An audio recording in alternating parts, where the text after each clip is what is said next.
one of the things we've all met is the accusation that we are strident or arrogant or vitriolic or shrill. What do we think about that? Yeah, well, I'm amused by it because I went out of my way in my book to address reasonable religious people, and I flew the draft with groups of students who were deeply religious.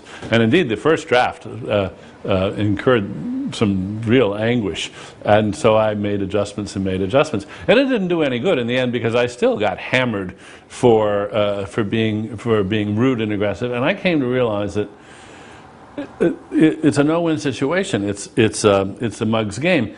The religions have contrived to make it impossible to disagree with them critically without being rude. Without being rude. They sort of play the hurt feelings card at every opportunity, and you're faced with the choice of, well, am I going to be rude, or am I going to articulate this criticism? Yeah. I mean, am I going to articulate it, or am I just going to button my lip? Right.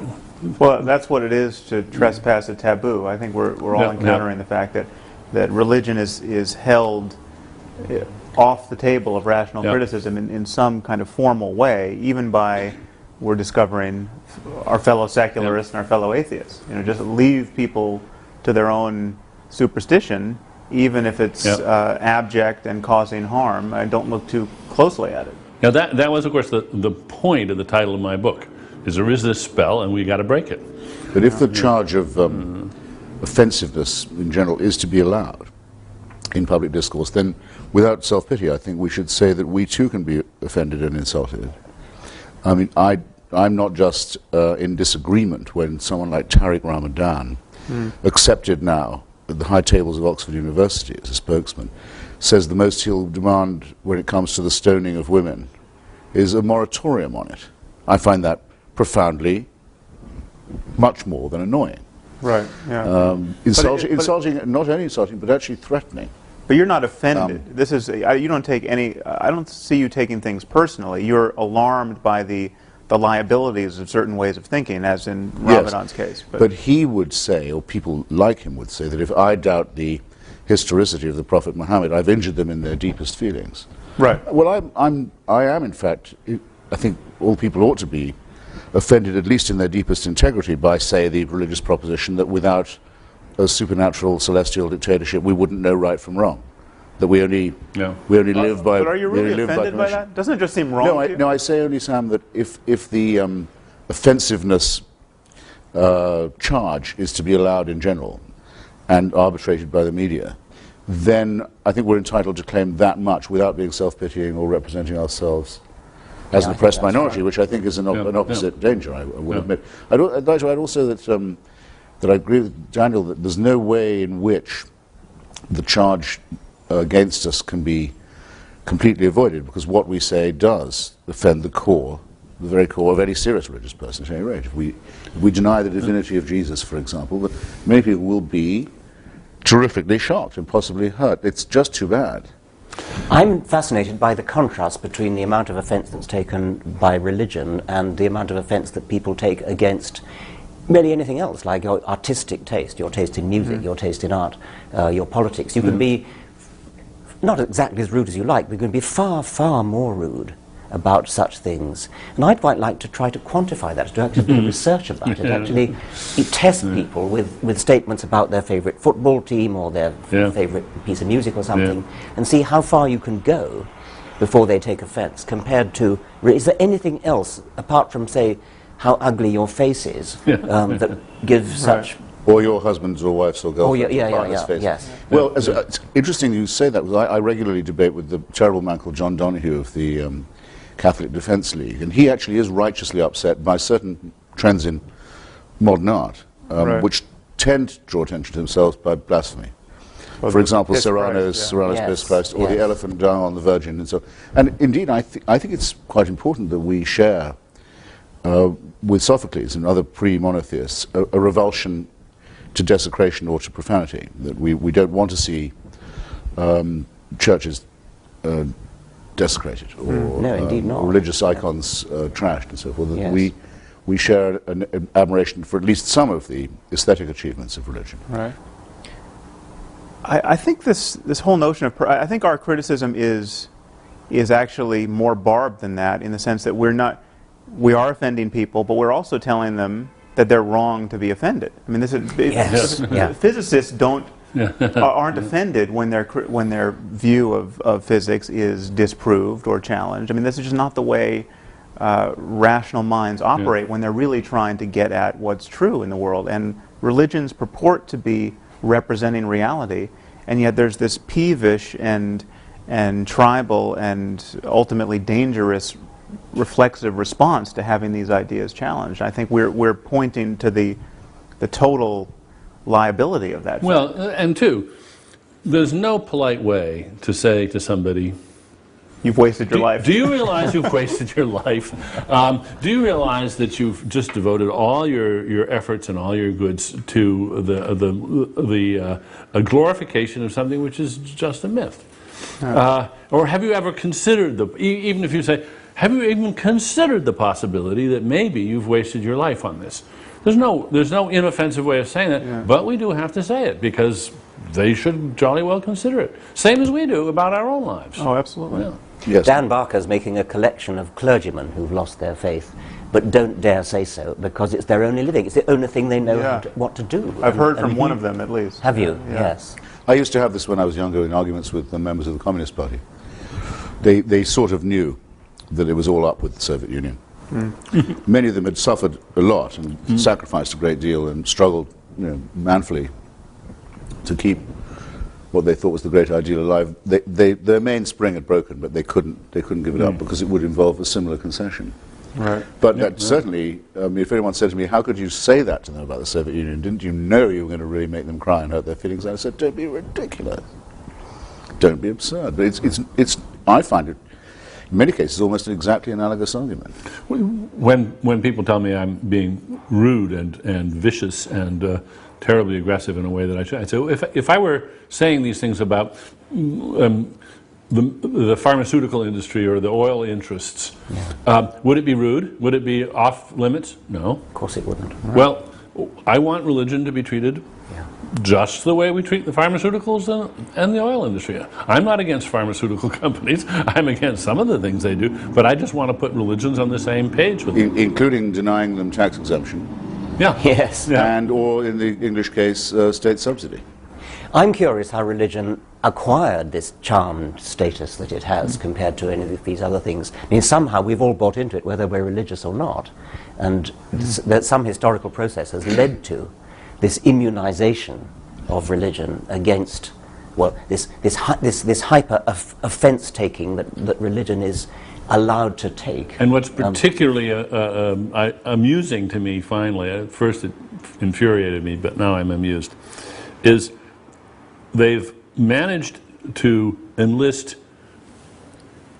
legions of non-religious people who take offense on their behalf. And how? In fact, yes. the most vicious reviews of my book have been by people who are not themselves religious, but they're terribly afraid of hurting the feelings of the people that are religious, and they chastise me worse than anybody Exactly who's my actually experience. religious. Exactly my experience. And I think so. One of you pointed out how condescending that view is. That Yes. It's as though it's like the idea of penitentiaries. I mean, they're, other people need them. You know, that That's we right. must keep Yes. these people Yes.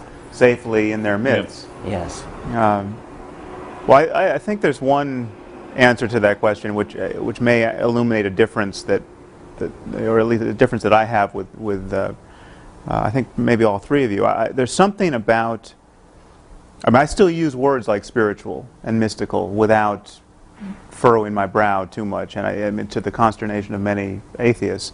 I think there is a range of experience that is rare and that is only talked about without obvious qualms in religious discourse, and because it's only talked about in religious discourse, it is just riddled with superstition, and it's used to cash out various metaphysical schemes which it can't reasonably do. But clearly people have extraordinary experiences, whether they have them on LSD, or they have them because they were alone in a cave for a year, or they have them because they just happen to have the neurology that is particularly labile, that allows for it. But people have self-transcending experiences, and people have the best day of their life where everything seemed, they seemed at one with nature. Sure. And for that, because religion seems to be the only game in town in talking about those experiences and dignifying them, that's one reason why I think it seems to be taboo to criticize it, because you're talking about the most important moments in people's lives and trashing them, at least from their view. Well, I don't have to agree with you, Sam, in order to say that it's a very good thing you're saying that sort of thing, because it shows that, as you say, religion is not the only game in town when it comes to being spiritual. It's like it's a good idea to have somebody from the political right who is an atheist, because otherwise there's a confusion of values which doesn't help us, and it's much better to have this diversity in other areas. I mean, I think I sort of do agree with you, but even if I didn't, I think it was valuable to have that. Right. If one could make one change, and only one, mine would be to distinguish the numinous from the supernatural. Yes. Right.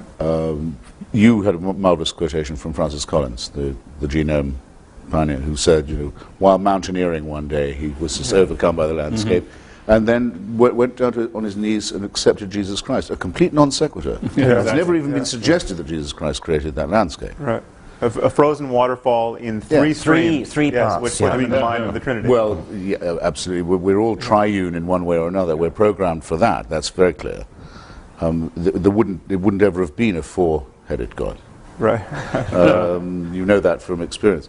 But that would be an enormous distinction to make, and I think it would clear up a lot of people's confusion that what we have in our emotions, the surplus value of our personalities, the bits that aren't particularly useful for our evolution, or that we can't prove are, but that do belong to us all the same, don't belong to the supernatural and are not to be conscripted or annexed by any priesthood. Yes, it's a sad fact that people, in a sense, won't trust their own valuing of their numinous experiences. They think it isn't really as good as it seems unless it's from God, unless it's some kind of a proof of religion. No, it's just as wonderful as it seems. It's just as important. It is the best moment in your life. And it's the moment when you forget yourself and become better than you ever thought you could be in some way, and see in all humbleness the wonderfulness of nature. That's it, and that's wonderful. But it doesn't add anything to say, golly, that has to have been given to me by somebody even more wonderful. It's been hijacked, hasn't it? It's also, I'm afraid, I think it's a deformity or shortcoming in the human personality, frankly, because the religion keeps stressing how humble it is and how meek it is and how accepting and almost to the point of self-abnegation it is. But actually it makes extraordinarily arrogant claims for these moments. It says that I suddenly realized that the universe was all about me. Yes. And felt terrifically humble about it. Come on, we can laugh people out of that, I believe. Right. Yeah. Also, And I think we should. I am so tired of the if only Professor Dennett had the humility to blah, blah, blah, and humility, and this from people of breathtaking arrogance. I think I shove one aside saying, just don't mind me, I'm on an errand for God. Yeah, right. Well, this is a How point. modest is that? This is the point I think we should return to, this notion of the arrogance of science. Oh, because there is no discourse which enforces humility more rigorously. I mean, scientists, in my experience, are the first people to say they don't know. I mean, if you get a scientist to start talking off his area of specialization, he or she immediately starts hedging his bet, saying, I'm sure there's someone in the room who knows more about this than me, and of course, all the data is not in. I mean, this is the mode of discourse in which we are most candid about the scope of our ignorance. Well, actually, a lot of academics come up with that kind of false modesty. But I do know. Well, yes, it is. Many's the historian who says, "No, I yield." It's just someone. No, but any academic should do that. Yes, they should. The thing about religious people is that they recite the Nicene Creed every week, which says precisely what they believe. There are three gods, not one. The Virgin Mary, Jesus died, went to down for 3 days, and then came up again. In precise detail. And yet they have the gall to accuse us of being overconfident and of not knowing what it is to doubt. And I don't think many of them ever let themselves contemplate the question which I think scientists ask themselves all the time: what if I'm wrong? Yeah. What if I'm wrong?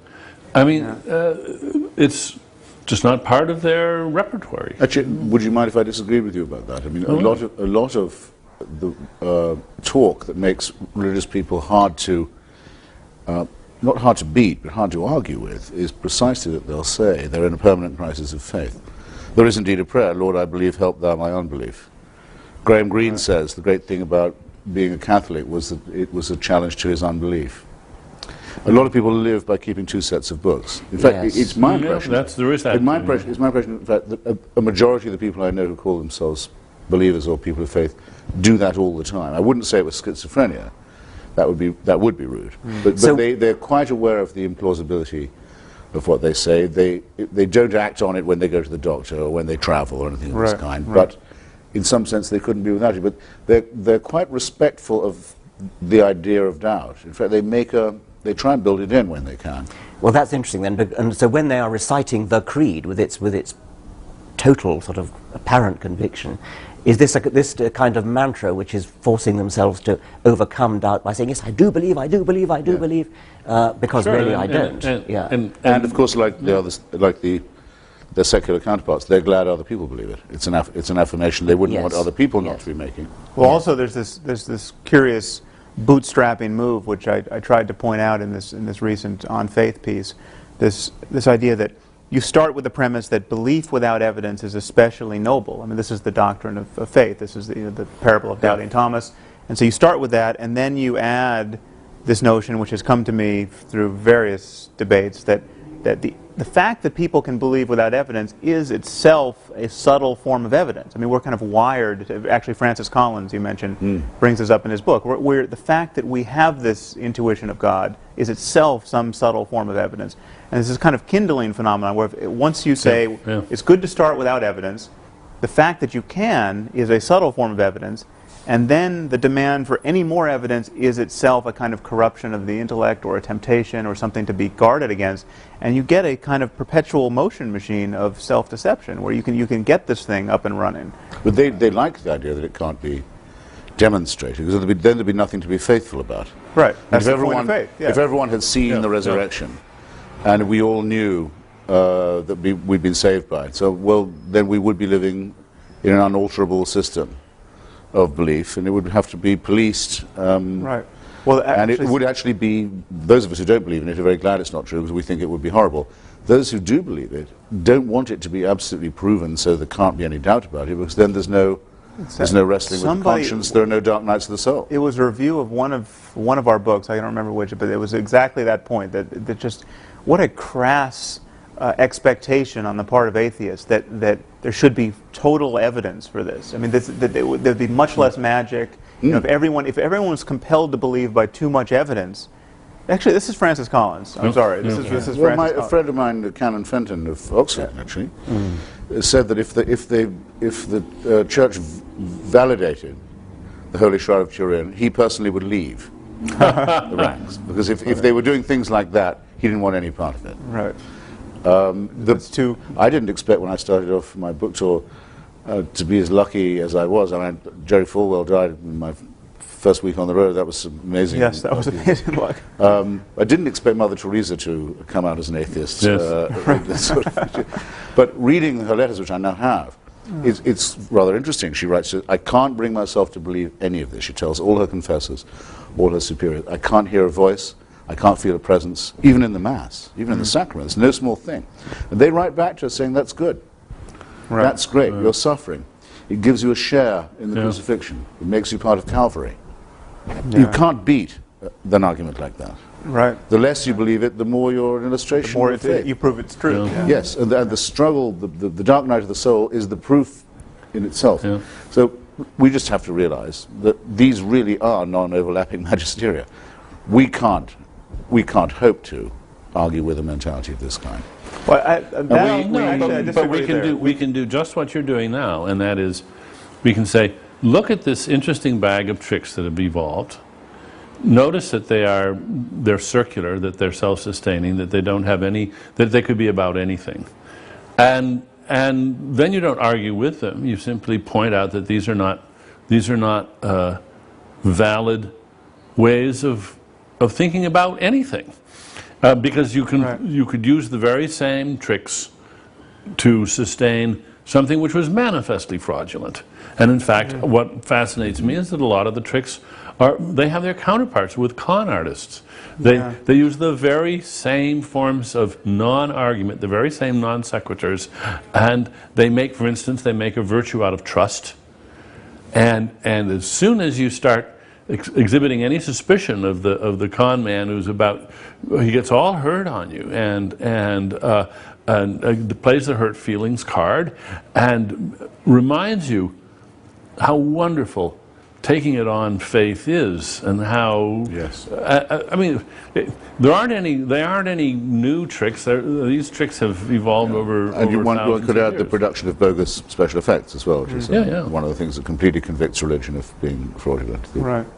The belief in the miraculous. The same people will say, well, Einstein felt a spiritual force in the universe, when he said the whole point about it is there are no miracles. There are no changes in the natural order. That's the miraculous thing. They're completely cynical about claiming him. Well, the other thing worth pointing out, almost the same breath, is that these every religious person feels the same criticism of other people's faith that we do as atheists. I mean, they reject the pseudo miracles and the pseudo claims to certainty of others, and they see the confidence tricks in other people's faith. And they see it rather readily. You know, every Christian knows the Quran can't be the perfect word of the Creator of the universe, and anyone who thinks it is hasn't read it closely enough, and is just in this hermetically sealed discourse that isn't really being self-critical. And I think we're on very strong. We make a very strong case when we point that out, and point out also that whatever people are experiencing in church or in prayer, no matter how positive, the fact that Buddhists and Hindus and Muslims and Christians are all experiencing it proves that it can't be a matter of the divinity of Jesus or the unique sanctity of the Quran, or because there's 17 different ways of getting there. Yeah. By the way, on that, a tiny point. It's not. I hope not a digression. It's useful bearing that in mind too when you get, as I did this morning on ABC News, the question, well, wouldn't you say religion did some good in the world? I mean, there are good people. You never don't get that argument. And by the way, there's no reason why one shouldn't. We say, well, yes, I have indeed heard it said that Hamas provides social services in Gaza. And I've even heard it said that Louis Farrakhan's group gets young black men in prison off drugs. I don't know if it's true. I'm willing to accept it might be. It doesn't alter the fact that the one is a militarized terrorist organization with a fanatical anti-Semitic ideology, and the second is a racist crackpot cult. Yeah. And the other, I have no doubt that Scientology gets people off drugs too. But my insistence always with these people is, if you will claim it for one, you must accept it for them all. And the other move you can make there, if you don't, it's flat out dishonest. You can invent an ideology which, by your mere invention in that moment, is obviously untrue, which would be quite useful if propagated to billions. I mean, you could say, this is my new religion. Teach people to demand that your children study science and math and economics and all of our terrestrial disciplines to the best of their abilities. And if they don't persist in those efforts, they'll be tortured after death by 17 demons. This would be extremely useful. I mean, it would be far more useful than Islam, propagated to billions. And yet, what are the chances that the 17 demons exist? Zero. There's a slipperiness too, isn't there, about one way of speaking to sophisticated intellectuals and theologians, and another way of speaking to congregations, and above all, children. And I think we've all of us been accused of going after the easy targets of the Jerry Falwells of this world and ignoring the sophisticated professors of theology. And I mean, I don't know what you feel about that, but one of the things I feel is that the sophisticated professors of theology will say one thing to each other and to intellectuals generally, but will say something totally different to a congregation. They'll talk about miracles, they'll talk about... Well, they won't talk to a congregation. Well, archbishops will. Yes, but when the sophisticated theologians try to talk to the preachers won't have any of it. Well, that's true. I mean, you got to realize that sophisticated theology is like stamp collecting. It's a very specialized thing, and only a few people do it. And a negligible influence. They take in their own laundry, and they get all excited about some very arcane details, and their own religions pay almost no attention to what they're saying. A little bit of it does, of course, filter in, but it always gets beefed up again for general consumption, because what they say in their writings, at least from my experience, is eye-glazing, mind-twisting, very subtle things which have no particular bearing on life. Oh, no, I must insist. I must say a good word here for Professor Alistair McGrath, who in his attack on Richard said it's not true, as we've always been told, and most Christians believe, that Tertullian said, credo quia absurdum, I believe it because it's ridiculous. No, it turns out, I've checked this now, though I don't know this from McGrath, that in fact Tertullian said the impossibility of it is the thing that makes it the most believable. That's a well-worthwhile distinction, I think. And very useful for training one's mind. Very useful for training one's mind in the fine points. It's the likelihood, in other words, that it could have been made up, is diminished by the incredibility of it. Who would try and invent something that was that unbelievable? You make some very good points that actually is, That's a good point. think, a debate perfectly well worth having. What I say to these people is this: you're sending your email or your letter to the wrong address. Everyone says, let's not judge religion by its fundamentalists. All right. Take the Church of England. Two of whose senior leaders recently said that the floods in North Yorkshire were the result of homosexual behaviour. Not in North Yorkshire, presumably, but probably in London, I think they were thinking. But God's aim is a little off. One of these, the Bishop of Carlisle, is apparently about to be the next Archbishop of Canterbury. Now, this is extraordinary. This is supposed to be the mild and reflective and thoughtful and rather, troubled church, making fanatical pronouncements. Well, I want to hear what Alistair McGrath is going to write to the Bishop of Carlisle, not to me. Is he going to say, my Lord Bishop, do you not realize what a complete idiot you're making of yourself and of our church? Did he do this? If he did it in private, I'm not impressed. He has to say it in public. The Bishop Why are of they Carlisle telling me backtracked. I will judge the church by the statements of its bishops, and I think I'm allowed to. Yeah. But the other thing is that, never mind about the academic theologians, bishops and vicars, who will attack us for taking scriptures, or for accusing people of taking scriptures literally. And of course we don't believe the book of Genesis literally. And yet they do preach about what Adam and Eve did, as though they did exist, as though they're somehow, it's a sort of license to talk about things which they know and anybody of any sophistication knows is fiction, and yet they will treat their congregations, their sheep, as though they did exist, as though they were factual, and a huge number of those congregations actually think they did exist. Can you imagine any one of these preachers saying, as such a topic is introduced, this is a sort of theoretical fiction. It's not true, but it's a very fine metaphor. No, they're just They not kind of, going. after the fact, imply that that's what they expect you to know. Right. Yes, but they would never announce it. They would Well, never there's say another point there, is that they never admit how they have come to stop taking it literally. Because you have all these people criticizing us for our crass literalism. We're as fundamentalist as the fundamentalists. And yet these moderates don't admit how they have come to be moderate. What does moderation consist of? It consists of having lost faith in all of these propositions, or half of them, because of just the hammer blows of science and secular politics. Of the and crass rationality. literalism of the critics. Yeah, Yes, religion has lost its mandate on 1,000 questions. And moderates tend to argue that this is somehow a triumph of faith, that faith is somehow enlightening, whereas it's been enlightened from the outside. It has been, it has been intruded upon by On science. that point that I was wanting to raise myself about our own so-called fundamentalism, there's a cleric in Southwark the first person I saw attacking you and I in print as being just as fundamentalist as those who blew up the London Underground. Do you remember his name? I don't remember his name. Sorry, I don't remember. He's a very senior Anglican cleric in the Diocese of Southwark. I went on the BBC with him, just entre parenthèses, I'll say, when I'd said, how can you call your congregation a flock? Doesn't that say everything about your religion, that you think they're sheep? He said, well, actually, I used to be a pastor in New Guinea, where there aren't any sheep. Well, of course, there are a lot of places where there are no sheep. Gospel's quite hard to teach, as a result.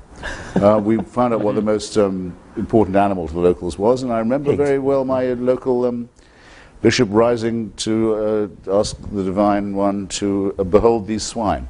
his new congregation. But this is the man who deliberately does a thing like that, that's as cynical as you could wish, and as adaptive as the day is long.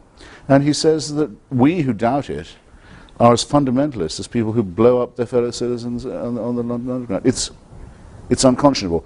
Thus, I don't really mind being accused of ridiculing or treating with contempt people like that. I just frankly have no choice. I have the faculty of humour, and some of it has an edge to it. I'm not going to repress that for the sake of politeness to people. Would you think that it would be good to make a distinction between the professionals and the amateurs?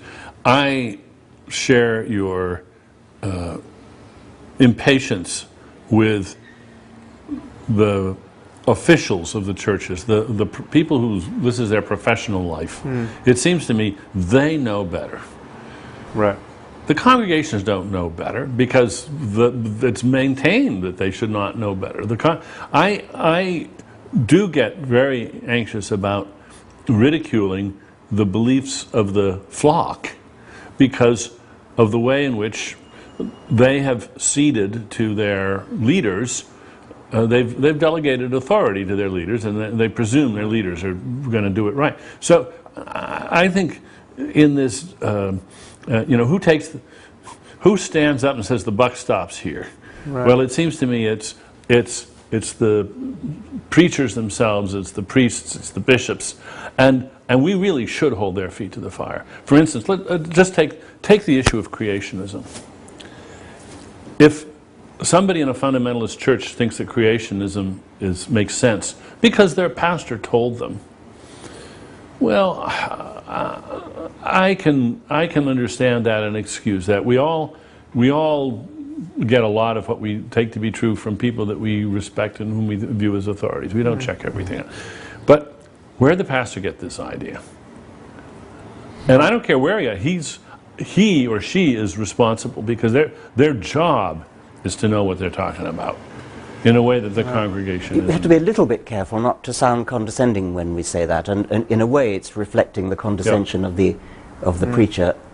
Yes, because I'll take things that you and Richard say on the human and natural sciences, not without wanting to check, but I'm often unable to, but knowing that you are the sort of gentleman who would have checked. If you say, the bishop told me it, so I believe it, you make a fool of yourself, it seems to me, and one is entitled to say so. Just as one is entitled, when dealing with an ordinary racist, to say that his opinions are revolting. Right. He may know no better, but that's not going to save him from my condemnation. And nor should it. And I think exactly it's condescending not to confront people, as it were, one by one, or en masse. So public opinion is often wrong. Mob opinion is almost always wrong. Let's linger religious on this opinion issue is of wrong. authority. Religious opinion is wrong by definition. We can't avoid this. I wanted to intrude the name H.L. Mencken at this point. Mm-hmm. Now, a very justly celebrated American writer, not particularly to my taste, much too much of a Nietzschean, and what really was once meant by social Darwinists at one stage. But why did he win the tremendous respect of so many people in this country in the 20s and 30s? Because he said the people who believe what the Methodists tell them and what William Jennings Bryan tells them are fools. They're not being fooled, they are fools. They should... Shame on them for believing these. Yes, they make themselves undignified and ignorant, and no mincing of words here, and a great admixture of wit and evidence and reasoning. It absolutely works. It's the most successful anti-religious polemic there's probably ever been in the modern world. In the 20th century, anyway. I think we just touched upon an issue that we should really highlight this whole notion of authority, because religious people often argue that science is just a tissue of uncashed checks. You know, we're all relying on authority. How do you know that the cosmological constant is whatever it is? You know, so I think you two are well placed to do this. Differentiate the kind of faith placing in authority that we practice without fear in science and rationality generally, and the kind of faith placing in the preacher or the theologian that we criticize. Well, what we actually do when we who are not physicists take on trust what physicists say is we have some evidence to suggest that physicists have looked into the matter, that they've done experiments, that they've peer-reviewed their papers, that they've criticized each other, that they've been subjected to massive criticism from their peers in seminars and in lectures and things. And they've come through. And remember the structure that's there too. It's not just that there's peer review, but it's very important that it's competitive. For instance, when Fermat's last theorem was proved by Andrew Wiles. The reason that those of us who forget it, I'm never going to understand that proof, but the reason that we can be confident that it really is a proof is that nobody wanted him to get there every first. other mathematician who was competent in the world was very well motivated to study that, and believe me, if they begrudge him that this is a proof, it's a proof. And there's nothing like that.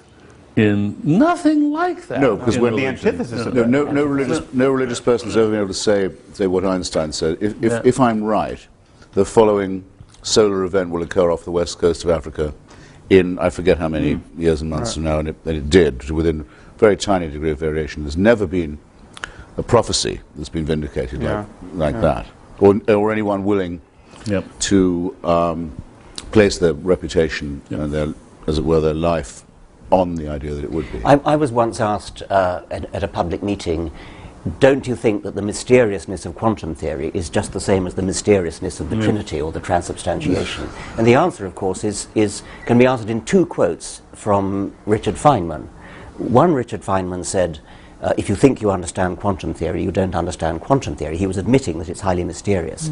But the other thing is that the predictions of quantum theory, experimentally, are verified to the equivalent of predicting the width of North America to the width of one human hair. And so quantum theory is massively supported by accurate predictions, even if you don't understand the mystery of the Copenhagen interpretation or whatever it is. Whereas the mystery of the Trinity doesn't even try to make a prediction, let alone an accurate one. You know, I don't like... It isn't a mystery either. I don't like the use of the word mystery here. Yes. I think there's been a lot of consciousness raising in philosophy about this term, where we have so-called Mysterians, the new Mysterians. These are people who like the term mystery. Noam Chomsky is famously quoted to say, there's two kinds of questions. There's puzzles and mysteries. Puzzles are soluble, mysteries aren't. And first of all, I just don't buy that, but I buy the distinction and say there's nothing about mystery in science. There's puzzles, there's deep puzzles, there's things we don't know, there's things we'll never know, but they aren't systematically incomprehensible to human beings. The glorification of the idea that these things are systematically incomprehensible is, I think, has no place in science. Which is why I think we should be quite happy to revive traditional terms in our discourse, such as obscurantism and obfuscation, is what they really are. And to point out that these things can make intelligent people act stupidly. John Cornwell, who's just written another attack on yourself, Richard, and who's an old friend of mine, a very brilliant guy, wrote one of the best studies of the Catholic Church and fascism that has been published. He's in his review of you, he says, Professor Dawkins should just look at the shelves of books there are on the Trinity. The library is full of attempts to solve this problem before he's so... But none of the books in those religious libraries solve it either. The whole point is that it remains insoluble. and is used to keep people feeling baffled and inferior. But I want to come back to the thing about mystery in physics, because isn't it possible that our evolved brains, because we evolved in what I call middle world, where we never have to cope with either the very small or the cosmologically very large, we may never actually have an intuitive feel for what's going on in quantum mechanics, but we can still test its predictions. We can still actually do the mathematics and do the physics to actually test the predictions, because anybody can read the dials on a... Right. I think what we can see is that what scientists have constructed over the centuries is a series of tools, mind tools, thinking tools, mathematical tools, and so forth, which enable us to some degree to overcome the limitations of our evolved brains, our Stone Age, if you like, brains. And overcoming those limitations is not always direct. Sometimes you have to give up something. Yes, you'll just never be able to, as you say, to be able to think intuitively about this. But you can know that even though you can't think intuitively about it, there's this laborious process by which you can make progress, and you do have to cede a certain authority to the process, but you can test that, and it can carry you from A to B. In the same way, if you're if you're a quadriplegic, an artificial device can carry you from A to B. Doesn't mean you can walk from A to B, but you can get from A to B. Yes, I mean the bolder physicists will say, "Well, who cares about intuition? I mean, just look at the math." That's right.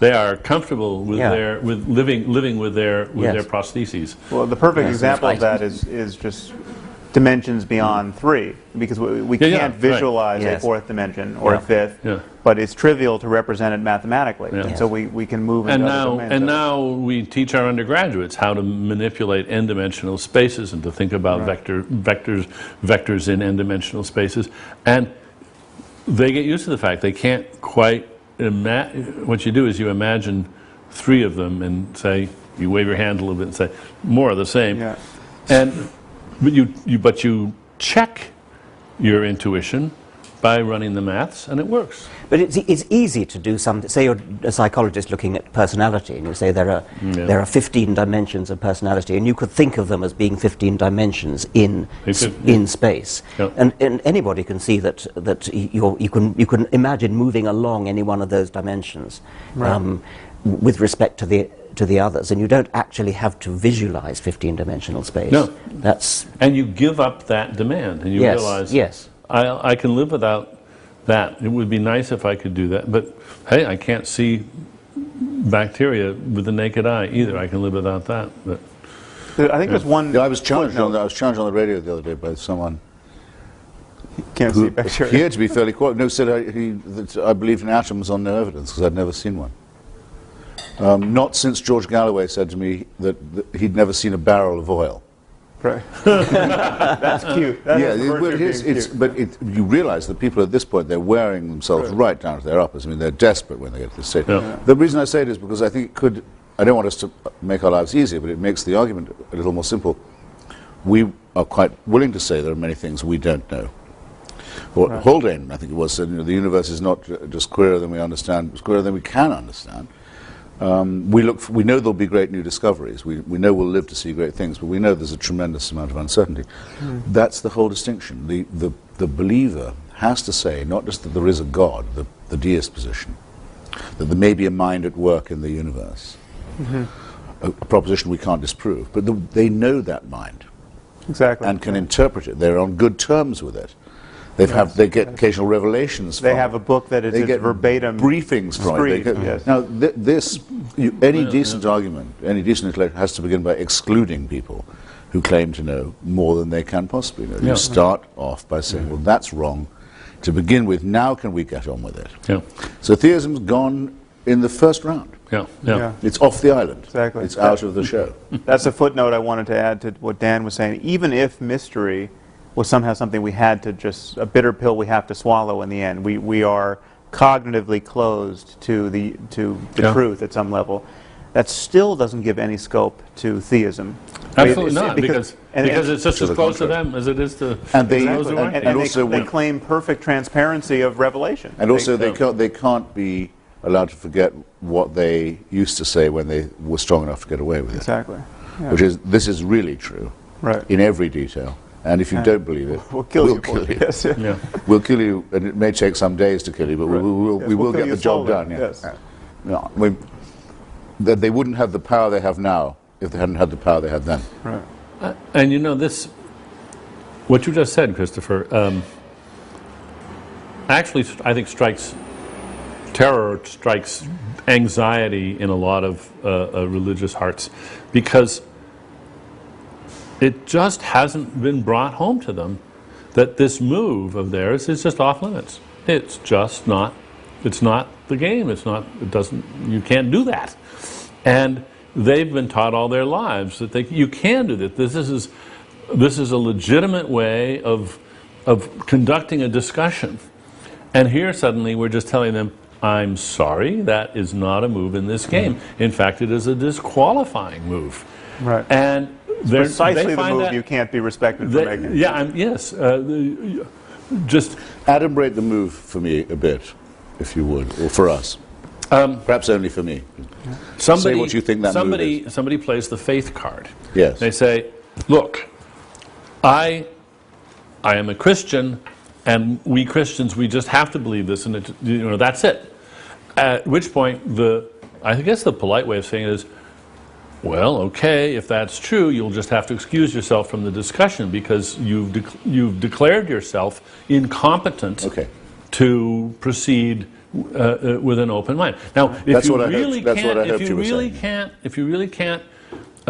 defend your view, then sorry, you can't put it forward. We're not going to let you play the faith card. Now, if you want to defend what your holy book says in terms that we can appreciate, fine. But because it says it in the holy book, that just doesn't cut any ice at all. And if you think it does, you're clearly, that is, first of all, that's just arrogant. It is a bullying move, and we're just not going to accept it. And it's a move that they don't accept when done in the name of another faith. Exactly. But now, in which case, could I ask you something, all three of you who are wiser than I on this matter? What do we think of Victor Stenger's book that says that we can now scientifically disprove the existence of God? Do you have a view of this? Which God? I haven't read the book. Which God? The God of possibility. Any kind of... Either creating one, or supervising one, and certainly an intervening one. I mean, I think that's fairly exhaustive. My view had always been that since we have to live with uncertainty, only those who are certain leave the room before the discussion can become adult.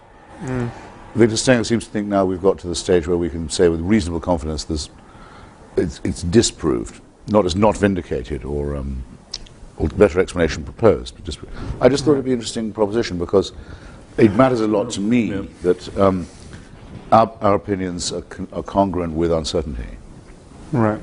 Well, I think the weak link... in other words, with doubt. Yeah, I was a big fan of his book and actually blurbed it, but I think the weakest link is this foundational claim on the texts, this idea that we know that the Bible is the perfect word of an omniscient deity, because that is an especially weak claim, and it really is the claim. It is really the gold in their epistemological gold standard. I mean, it all rests on that if the Bible is not a magic book, Christianity in this case evaporates. If the Quran is not a magic book, Islam evaporates. And when you look at the books and ask yourself, is there the slightest shred of evidence that this is the product of omniscience? Is there a single sentence in here that could not have been uttered by a person for whom a wheelbarrow would have been, emergent technology?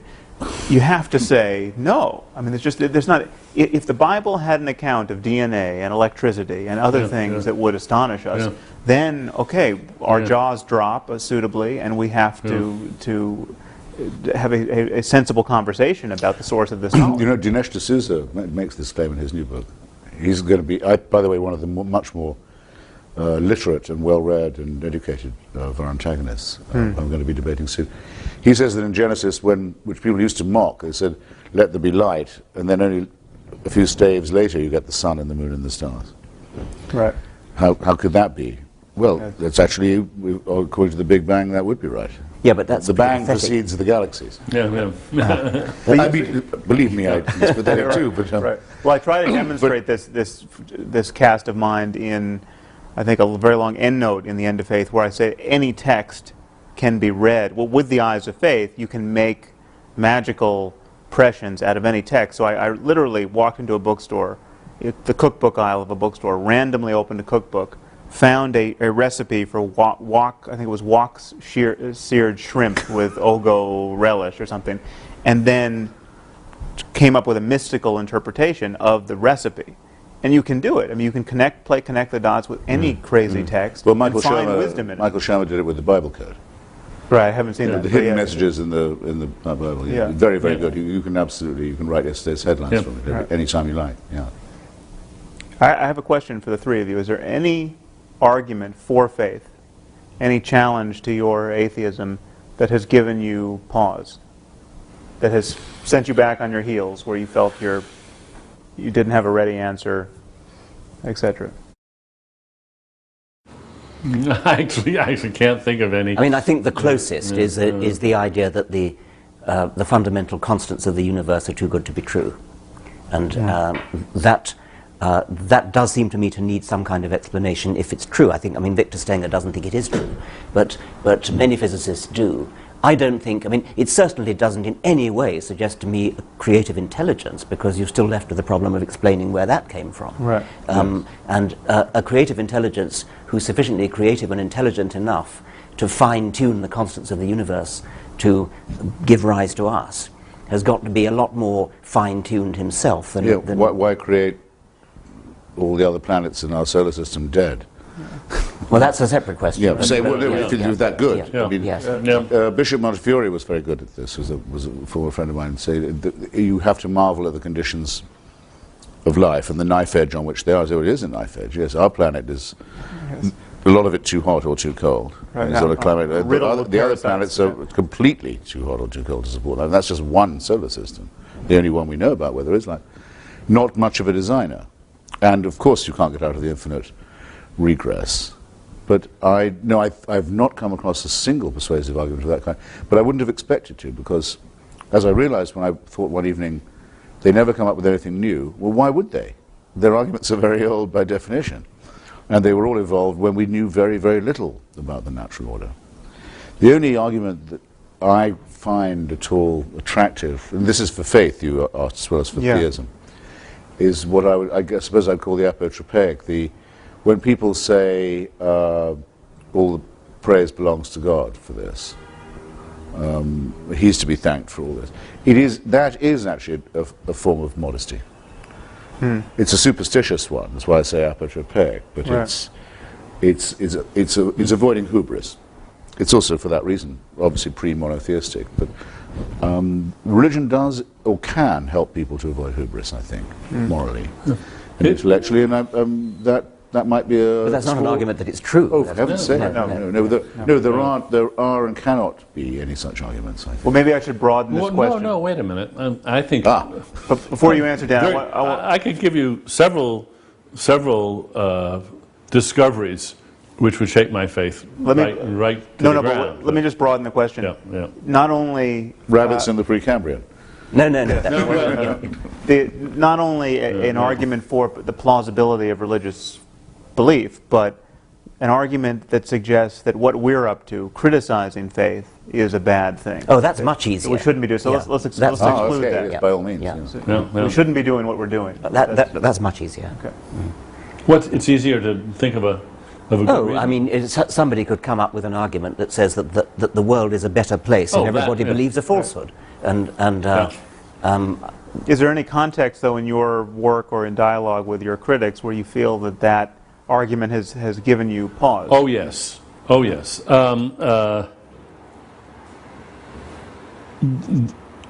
Not so much in Breaking the Spell, but when I was working on my book on free will, Freedom Evolves, I kept running into critics who who were basically expressing something very close to a religious view, namely, look, free will is such an important idea. If we gave up the idea of free will, we would have people would lose a sense of responsibility, and we would have chaos. And you really don't want to look too closely. Just avert your eyes. Do not look too closely at this issue of free will and determinism. And I thought about that explicitly in the environmental impact category. Okay, could I imagine that my irrepressible curiosity could lead me to articulate something, true or false, That's dangerous, which would have such devastating effects on the world that I should just shut up and change the subject? Right. And I think that's a good question that we all should ask. Yeah, good. Absolutely. Mm-hmm. And I spent a lot of time thinking hard about that, and I wouldn't have published either of those two books if I hadn't come to the conclusion that it was not only, as it were, environmentally safe to proceed this way, but obligatory. Mm. But I think you should ask that question. I do. Right. Before publishing a book, but not before deciding for yourself, do I think that this is true or not? One should never do what some politically motivated, often, critics do, which is to say, this is so politically obnoxious that it cannot be true. Oh, yeah. Which is a different thing entirely. Yeah. No. No, it would be like discovering that you thought that the bell curve on white and black intelligence was a correct interpretation of IQ. Yes, and you could well suppress publication. Now I've looked at all this stuff again, I'm absolutely, so you could say, now what am I going to do? Fortunately, these questions don't in fact present themselves in that way. I'll tell you one place where it's presented itself to me. This I think it was an op-ed in the LA Times, I could be mistaken, but someone argued that the reason why the Muslim population in the U.S. is not radicalized the way it is in Western Europe is largely the result of the fact that we honor faith so much in our discourse that they have not become, the community has not become as insular and as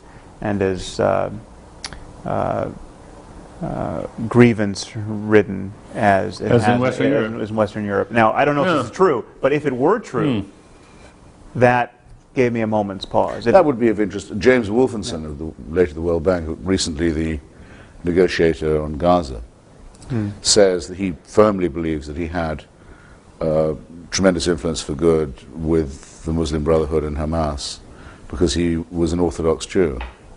If so, I think it would be disgusting, I have to say. And he shouldn't have had the job in the first place, because we know one absolute thing for certain about that conflict, which is that it's been made infinitely worse by the monarchy. If it were only a national and territorial dispute, it would have been solved by now. So, but his self-satisfaction in saying so, even if it were true, would turn me even more against him.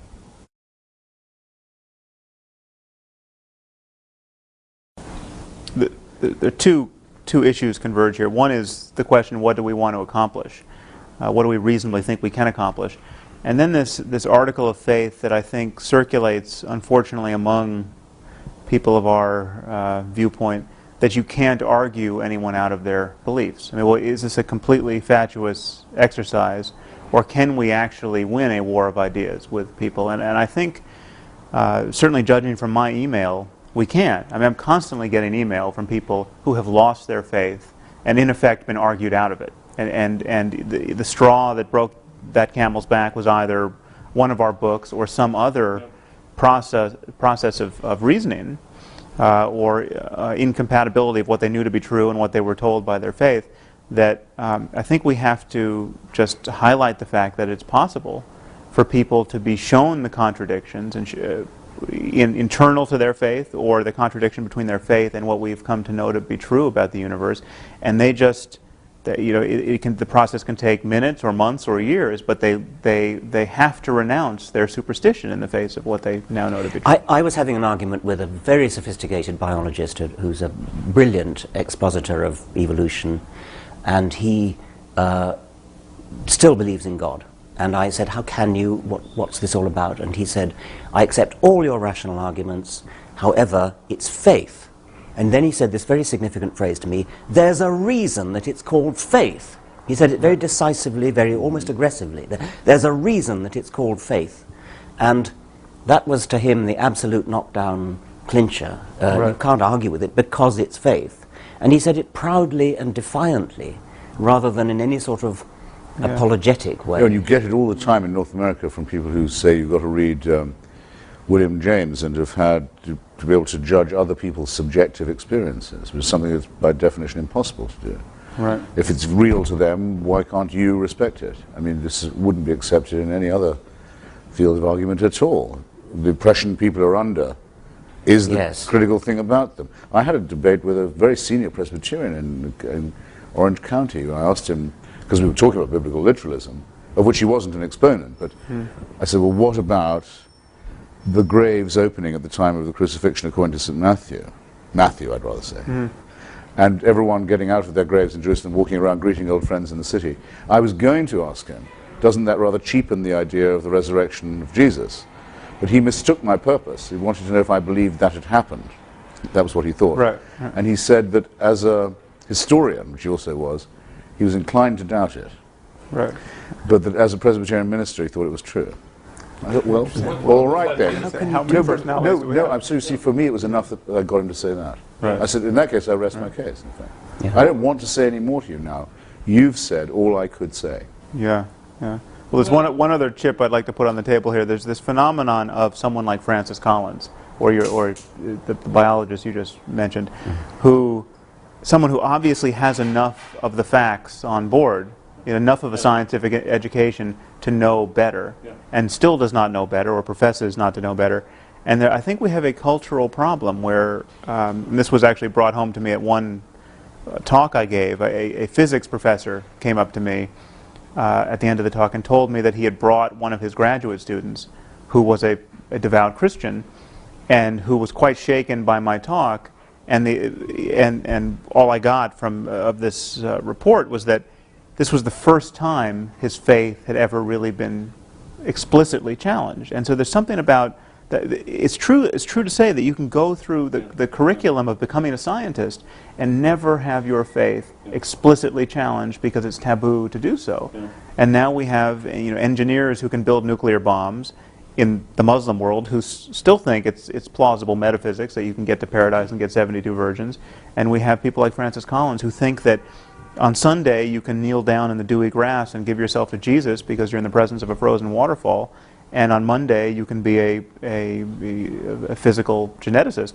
Well, according to our friend, the great Pervez Hoodboy, the great Pakistani physicist, there are people who think you can use the jinns, the devils, and harness their power for the reactor. It's almost tempting to fund such a project. Yeah, and it seems, and I gather that, again, I can't get over him still, the respected Tariq Ramadan of St. Anthony's College, Oxford, says in his book, I'm told, that he believes in jinns too. Right. Right. I hope I'm not doing him an injustice. I've been told that in his book, In the Steps of the Prophet, he says as much. So one is up against things that are flat out primitive and superstitious. I think it may be easier than we're supposing to shake people's faith. There's been a moratorium on this for a long time. We're just the beginning of a new wave of explicit attempts to shake people's faith, and it's bearing fruit. And the obstacles, it seems to me, are not that we don't have the facts or the arguments. It's these strategic reasons for not professing it, not admitting it. Not admitting it to yourself, not admitting it in public, because your family is going to view it as a betrayal. You're just embarrassed to admit that you were taken in by this for so long. It takes, I think, tremendous courage to just declare that you've given that all up. And if we can find ways to help people find that courage and give them some examples of people who have done this, and they're doing just fine. They may have lost the affections of a parent or something like that. They may have hurt some family members, but still, I think it's a good thing to encourage. And I don't think we should assume that we can't do this. I think we can. Yes, it's almost patronising to suggest that we couldn't. I mean, to suggest that it shouldn't, that it's not. On the other hand, I think we all know people who seem to manage this kind of split brain feat of, as Sam said, believing one thing on a Sunday and then something totally contradictory or incompatible in the rest of the week. And there's nothing, I suppose, neurologically wrong with that. I mean, there's no reason why one shouldn't have a brain that's split in that that kind of way. But it is unstable in a certain way. But and I'm sure you're right that people do this and they're very good at it, and they do it by deflecting attention from it. Yeah. And let's start. But how you can live with it? Let's start focusing attention. How can you live with a contradiction in your by forgetting that you're doing this and by not attending to it? I think what I would love to do is to invent a memorable catchphrase or term that would rise unbidden in their minds when they caught themselves doing it. Mm-hmm. And then they would think, oh, this is one of those cosmic shifts that Dennett and Dawkins and Harris and Hitchens are talking about. Oh, right, and they think this is somehow illicit. Just to create a little more awareness in them of what a strange thing it is that they're doing. Yeah. I'm afraid to say that I think that cognitive dissonance is probably necessary for everyday survival. Everyone does it a bit. You mean tolerating cognitive dissonance? No, practicing. Actually practicing it. Practicing, because, I mean, I don't know, take the case of someone who's a member of MoveOn.org. They think the United States government is a brutal, militaristic, imperial regime that crushes the poor and invades other people's countries. But they pay their taxes. It's very, very rare that they don't. They send their children to school. They do their stuff. You know, they don't act all the time as if 10% of what they believe is true. Right. Partly because it would be impossible. Say with people in the 50s who, members of the John Birch Society, who thought President Eisenhower was a communist. Okay, you get up in the morning, you believe that. The White House is run by the Kremlin, but then you have to go and get the groceries. Right.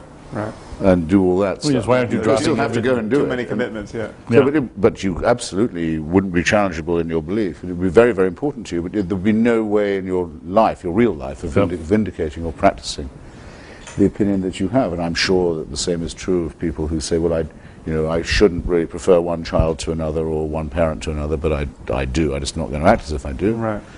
All kinds of things of this kind. But what do you think as educators? Or Senator Craig saying he's not gay. I'm thinking in his own mind he's absolutely sure he's not. Right, yeah. But he can't manage his life by saying he is, or he isn't. Yeah. So a question I wanted to ask was this. We should ask ourselves what our real objective is. Yeah. Do we in fact wish to see a world without faith? I think I would have to say that I don't. I don't either expect to or wish to see that. What do you mean by faith? I don't think it's possible because it replicates so fast, faith, as often as it's cut down or superseded or discredited. It replicates, it seems to me, extraordinarily fast, I think for Freudian reasons, principally to do with the fear of extinction. So you mean faith in supernatural paradigms? Wish. But why would you not wish it? Wish thinking. And then the other thing is, would I want this argument to come to an end? With all having conceded that Hitchens really won that round. Now nobody in the world believes in God. Now, apart from being unable to picture this, I'm not completely certain that it's what I want. I think it is rather to be considered as sort of the foundation of all arguments about epistemology, philosophy, biology, and so on. That it's the thing you have to always to be arguing against. The other explanation. It's an extraordinary thing. I don't understand what you're. I mean, I understand you're saying that it'll never work. But I don't understand why you wouldn't wish it. Because I think, as a bit like the argument of between, Huxley and Darwin.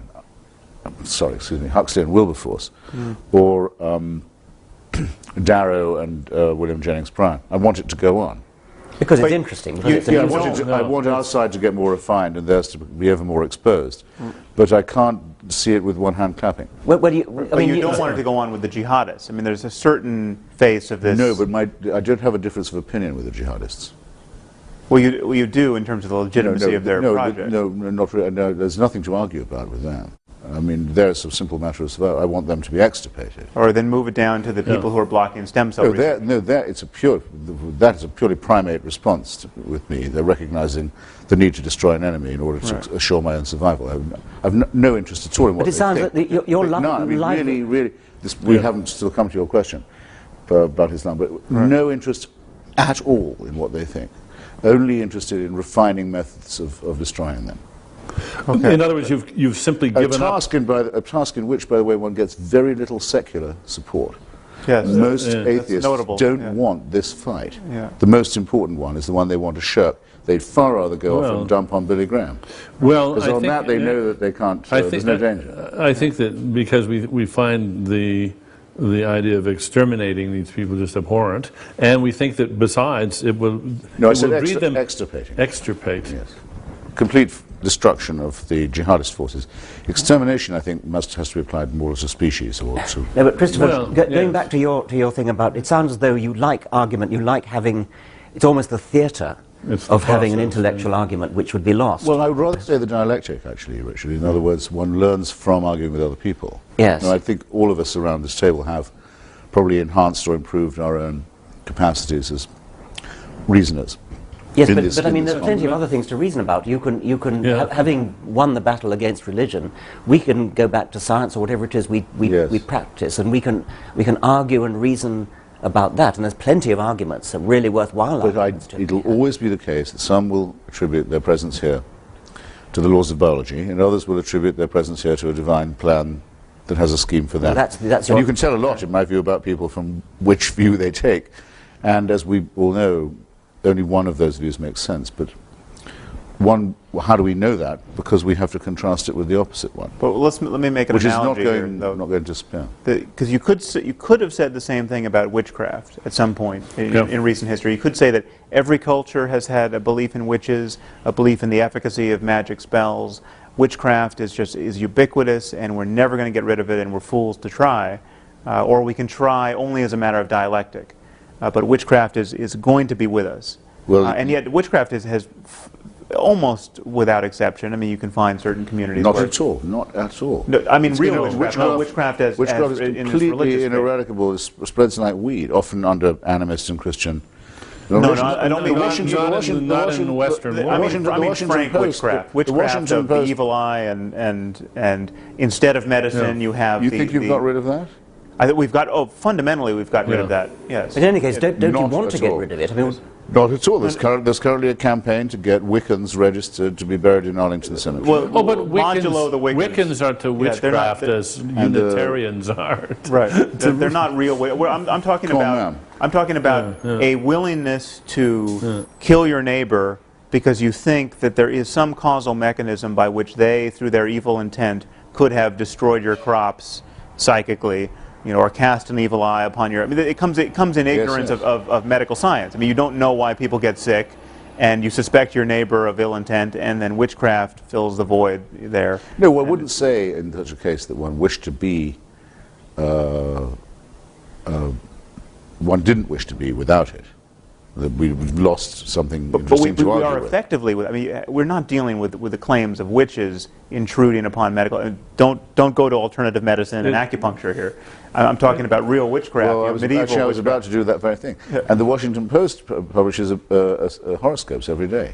Astrology is yet another matter. But astrology is a pale... Astrology is not going to be eradicated. Okay, but it doesn't need to be eradicated. No, but you're confusing whether it's going to be eradicated and whether you want it to be eradicated. And it sounds as though you don't want it to be eradicated because you want something to argue against and something to sharpen your wits up. I think that is, in fact, what I...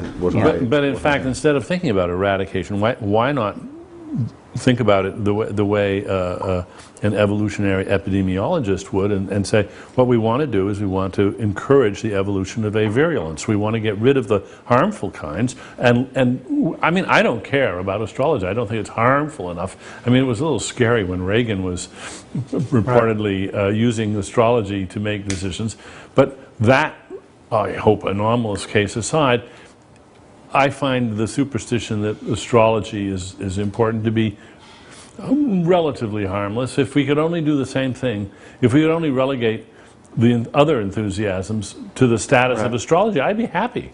Right. Well, look, you don't accept my, or you don't like my answer, but I think the question is going to be asked of us. It was asked of me today, actually, again on the TV. He said, do you wish no one was going to church this morning in the United States?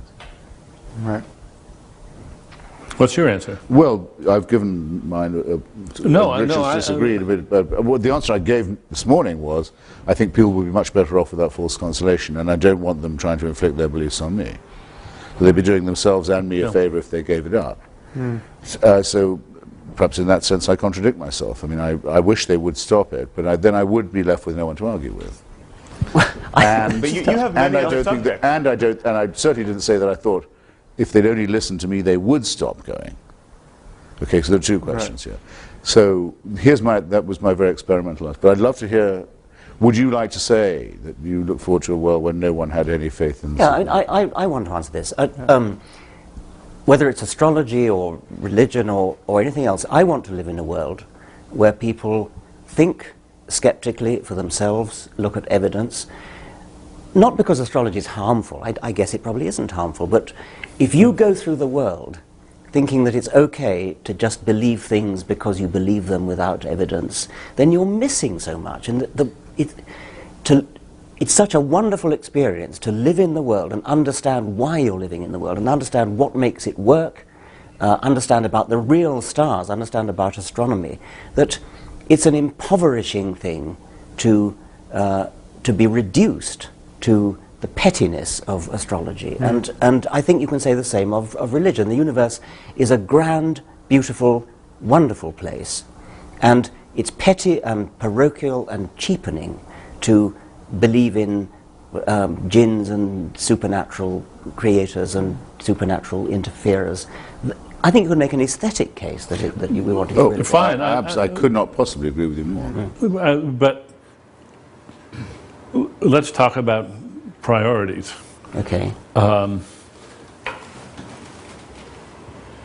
If we could just get rid of some of the most pernicious and noxious excesses, what would be the triumphs you would go for first? What would really thrill you as an objective reached? Let's look at Islam, and let's look at Islam as realistically as we can. Is there any remote chance of a reformed, reasonable Islam?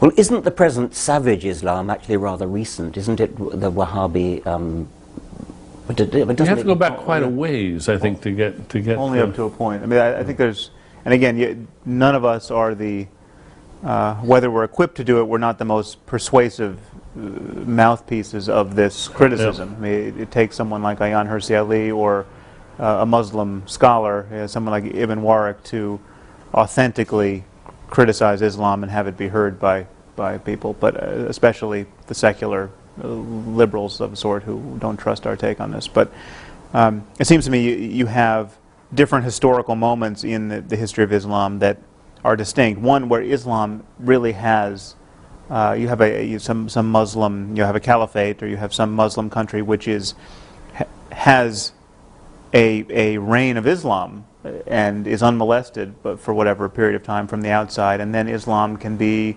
as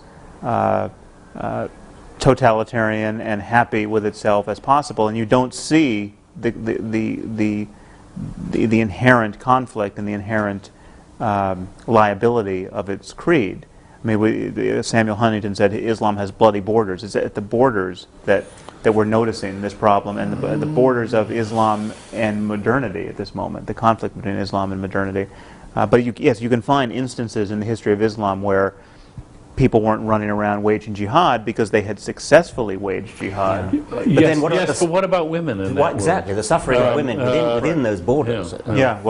Even in the best of times. But there's obviously some kind of syncretism, and we know quite a lot now. There have been some wonderful books, Maria Menacal's book on Andalusia, for example, on periods where Islamic civilization was relatively at peace with its neighbors and and doing a lot of work of its own on matters that were not jihadist. And I saw myself during the wars in post-Yugoslavia that the Bosnian Muslims behaved far better than the Christians, either Catholic or Orthodox, and were the victims of religious massacre and not the perpetrators of them, and were the ones who believed the most in multiculturalism.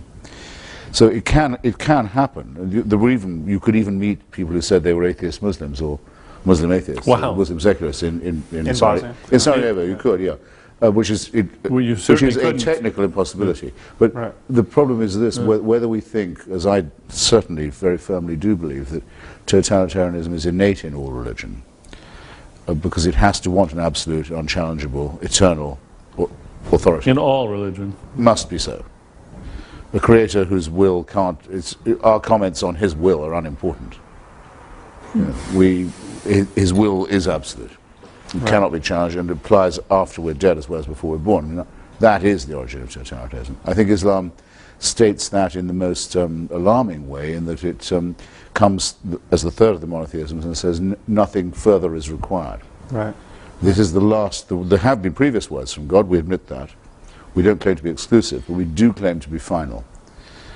There's no need for any further work on this point. And we do claim that there's no distance between theology and in our world, surely the worst thing anyone can say is no further inquiry is needed. Right. You've already got all you need to know. All else is commentary. That's the most sinister and dangerous thing. And that is a claim that Islam makes that others don't quite make in the same way. Well, let me play devil's advocate for a moment on that. There's no refutation of Islam in Christianity or Judaism, but there is in Islam. Let's say we accept all the bad bits of Judaism. We love Abraham and his sacrifice of his son, or willingness to sacrifice. We love all that. We absolutely esteem the virgin birth, the most nonsensical bits of Christianity. We think, all that's great. You're all welcome to join, but we have the final word. Right. That's deadly. Yes. And I think our existence is incompatible with that preaching. Let me just play devil's advocate for a moment, so at least we're clear what the position is. I'd rather speak for the devil pro bono myself. Well, okay. We can all speak for the devil. I'm sure a lot of people think we're doing just that. I, for one, think that the fact that something is true is not quite sufficient for spreading it about or for trying to discover it. The idea that there's things we should just not try to find out is an idea that I take seriously. And I think we at least have to examine the proposition that there's such a thing as knowing more than's good for us.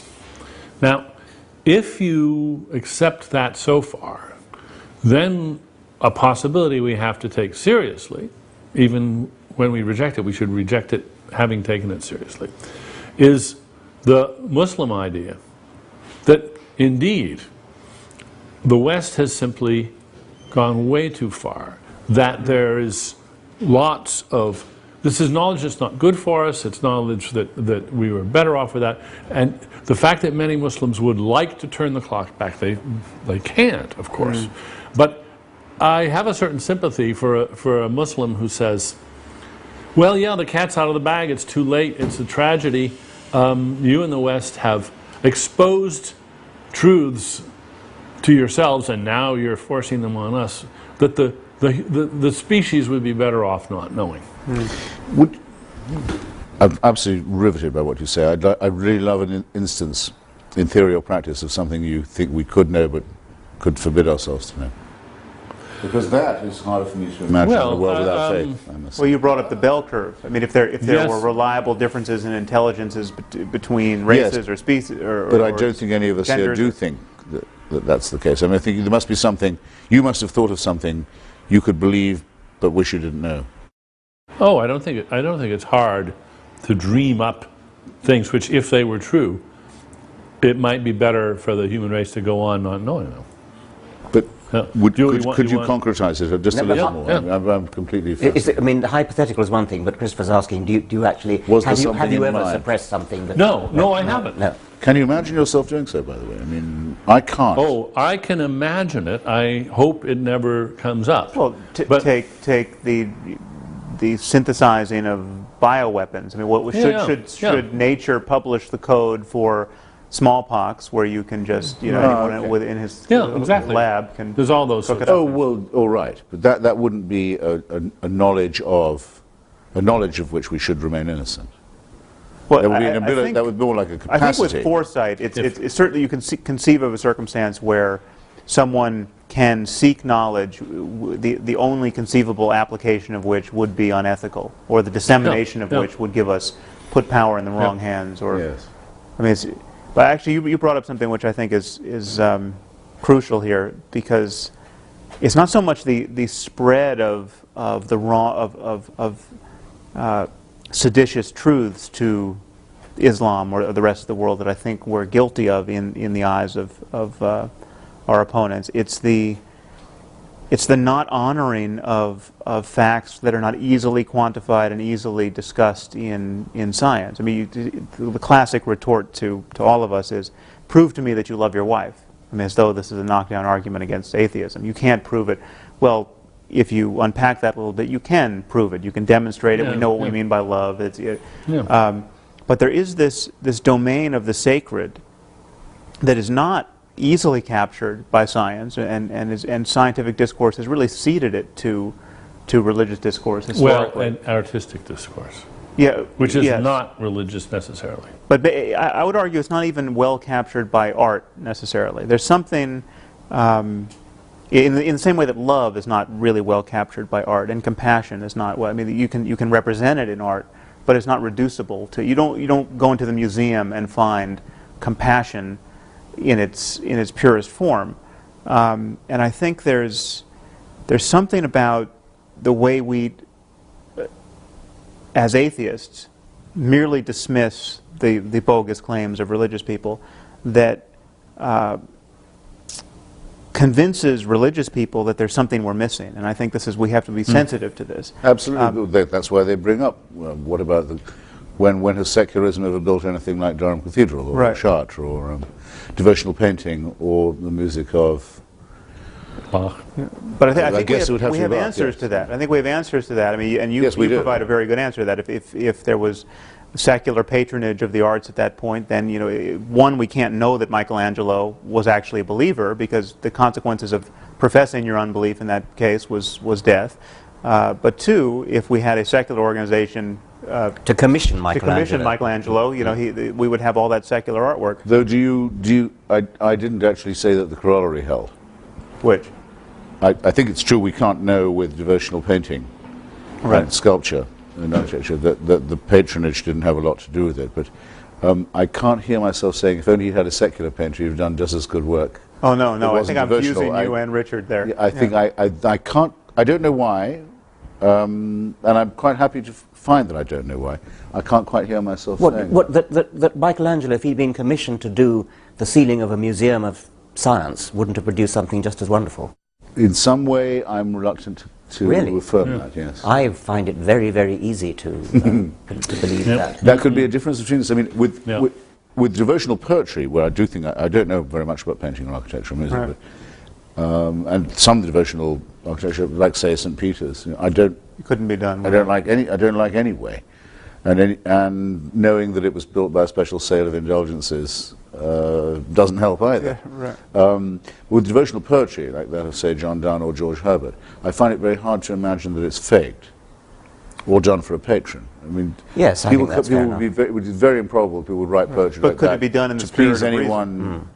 Well, I frankly think that's the only explanation. But in any case, what conclusion would you draw? I mean, if Donne's devotional poetry is wonderful, so what? I mean, it doesn't show that it represents truth in any sense. Not in the least. Well, my favourite devotional poem is Philip Larkin's Churchgoing. It's one of the best poems ever written. Right. It exactly expresses. I wish I had it here. Well, actually, I do have it here. If you like, I can read it. But I wouldn't trust anyone who believed any more or any less than Larkin does when he goes to a wayside Gothic church in the English countryside. Right. Who felt, I don't say believed, I shouldn't say believed, who felt any more than he does. He's an atheist. Or who felt any less, that there's something serious about this. All right, but... And something written into the human personality and as well as the landscape. Well, this But brings us back to your I don't see question. that this is Of course, anything other than it goes a without special saying, it says case nothing of- about the truth of religion. I don't think this is see how this is anything other than a special case, other special cases of which would be, you just couldn't, I can't think of a perfect example of this, only by being lost at sea for 2 years in a boat and then surviving that's the only way you could conceivably have written this account. It could not be fiction. Or quit smoking. And it's Yes. glorious, wonderful art, and that can be true, and we just accept that's true. And Donne's poetry, only very extreme circumstances could make it possible, and we can be grateful, perhaps, that those extreme circumstances existed and made this possible. In his case. Yeah. But Right. now you wouldn't recommend being lost at sea to everyone. No. Yeah. No. Yeah. No, I wouldn't recommend Death Be Not Proud to anyone either. Yeah, That's yeah. a wonderful poem. It's a complete gibberish if you look only at the words. But you It's the asked, most extraordinary gibberish if you look only at the words, but there's an X factor involved, which I'm quite happy to both assume will persist and will need to be confronted. right. You raised this issue, though, of whether or not we would wish the churches emptied on Sundays. And I think you were uncertain whether you would, and I think I would agree. I would want a different church.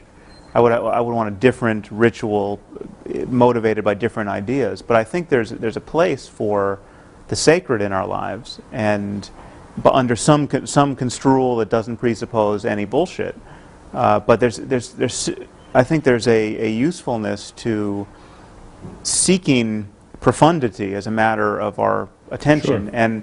and our neglect of this area, I think, as atheists, at times makes even our craziest opponents seem wiser than we are. And I mean, take someone like Sayyid Qutb, who's as crazy as it gets. I mean, Osama bin Laden's favorite philosopher, but he came out to Greeley, Colorado, I think it was around 1950, Yes. and spent a year in America and noticed that all his American hosts were spending all their time gossiping about movie stars and trimming their hedges and coveting each other's automobiles, and he came to believe that America was or the West was so trivial in its preoccupations and so materialistic that it had to be destroyed. Now, this shouldn't be construed as giving any credence to his worldview, but he has a point. There is something trivial and horrible Yes. about the day-to-day fascinations of most of us and most people most of the time. There's a difference between kind of really using your attention wisely in a meaningful way and our perpetual distraction. And traditionally, only religion has tried to enunciate and clarify that difference.